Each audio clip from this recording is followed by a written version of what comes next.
Welcome to Comics on the Pyre, where everyone can come and indulge in all things comic related, whether it be movies, TV shows, cartoons, video games, or just comics themselves. If you love comic books, then show it by hitting that subscribe button to help this precious media that we all love thrive and flourish.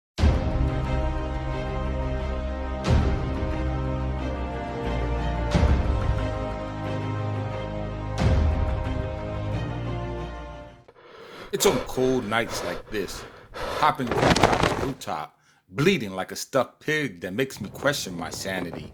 My greatest fear is that Gotham, the city of both my births, the city that I owe so much to, will eventually push the limits of my sanity and drive me too far, to a place where the lines of right and wrong become eventually blurred.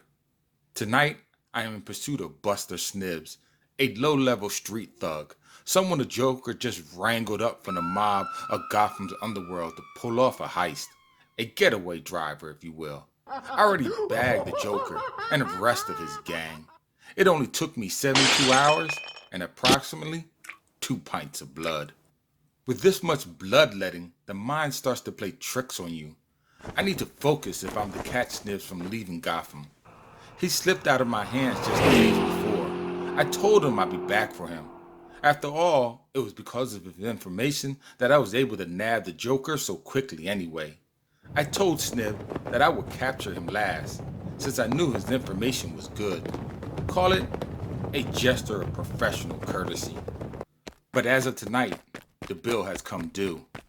And I knew because of my tracking device which bridge Buster would take to leave Gotham. All I gotta do now is stay conscious and loosen enough to bring him in. Steady now. Focus. Wait, what? Why is he stopping on the middle of the bridge?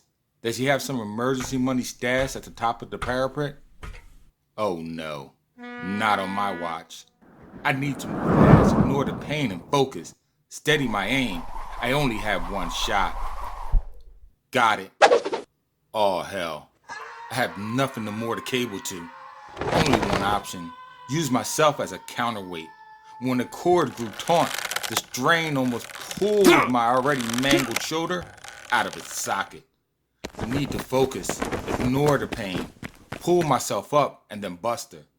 As I pull him up, I can hear him shout his appreciation for my intervention. But it seems no good deed goes unpunished. Buster wasn't leaving Gotham at 90 miles an hour because of me. He was leaving because the news was out. Buster Snibbs was a snitch.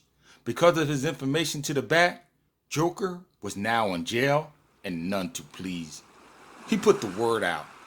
When, not if, when he got out, he would come looking for not only Snibbs, but his family as well, to return the favor in kind.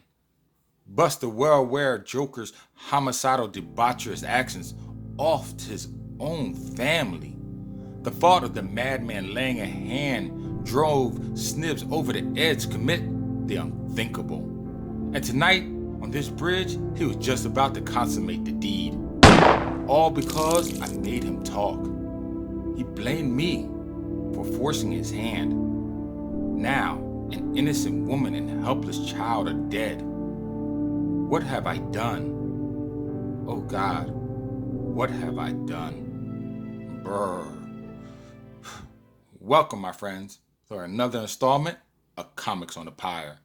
Today, I will be going over a standalone graphic novel dedicated to Batman entitled Ego, which was published in 2000.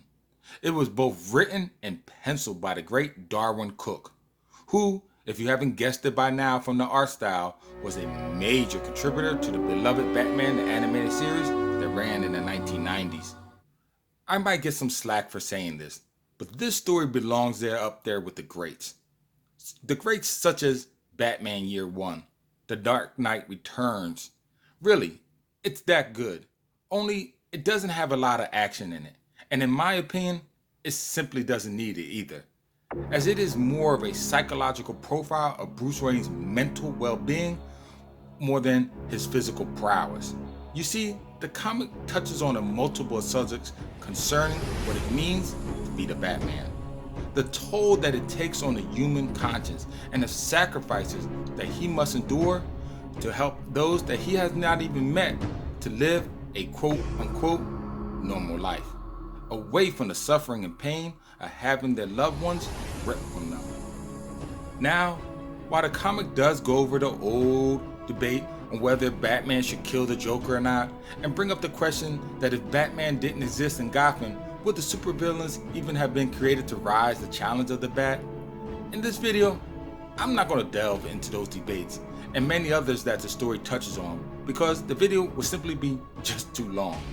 But what I would like to talk about is the angle of Batman being a totally separate person than Bruce Wayne, as I feel this point of view has never really been fully explored upon. In the story, the Bat is perceived as a specter of sorts, an apparition totally separate from Bruce Wayne the man, one who wants to act of its own autonomy and volition. It argues that Bruce should let him be.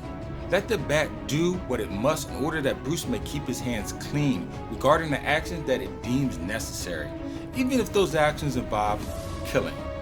It gives the example of Harvey Dent having a dual personality, in which one side is totally free and guilt-free of the actions of the other because they're really two separate minds that just happen to have the same body.